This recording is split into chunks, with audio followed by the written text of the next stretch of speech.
మే 6వ తేదీన జనసేన అధినేత అవనగడ్డలో పర్యటించనున్నారని మచిలీపట్నం కూటమి ఎంపీ అభ్యర్థి వల్లభనేని బాలశౌరి ప్రకటించారు. అవనగడ్డ పర్యటనకు పవన్ కళ్యాణ్ అంగీకారం తెలిపారని, అవకాశం ఉంటే టీడీపీ అధినేత చంద్రబాబు కూడా వస్తారని బాలశౌరి తెలిపారు. కూటమి నేతలు, కార్యకర్తలు భారీ సంఖ్యలో పాల్గొని పవన్ సభను సక్సెస్ చేయాలని పిలుపునిచ్చారు. అనంతరం వల్లభనేని బాలశౌరి మండల బుద్ధప్రసాద్ సమక్షంలో పలు గ్రామాల నుంచి వైసీపీ కార్యకర్తలు 500 మందికి పైగా జనసేన పార్టీలో చేరారు. ఈ ఎన్నికల్లో ప్రతి ఒక్కరూ తమ అమూల్యమైన 2 ఓట్లు గాజు గ్లాసు గుర్తుపై వేసి అఖండ విజయం చేకూర్చాలని కోరారు.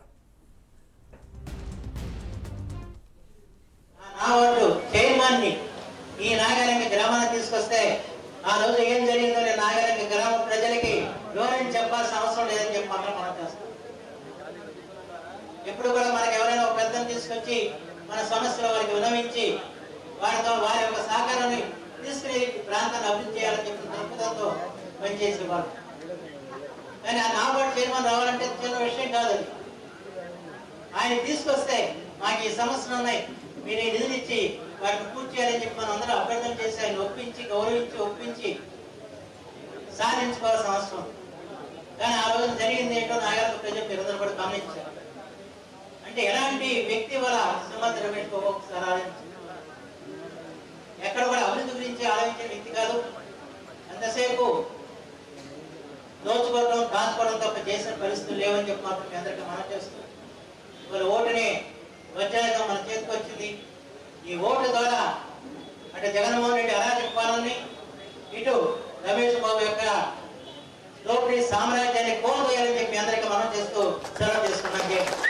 అవనగడ్డ నియోజకవర్గాన్ని గురించి, సమస్యల గురించి, ఇక్కడ ఉన్నటువంటి పరిస్థితుల గురించి నాకు క్షుణ్ణంగా తెలిసినటువంటి మీ పాత కాపునే 2004 నుంచి ఇక్కడ ఎంపీగా పనిచేసినటువంటి వ్యక్తిని మీ అందరికీ తెలుసు.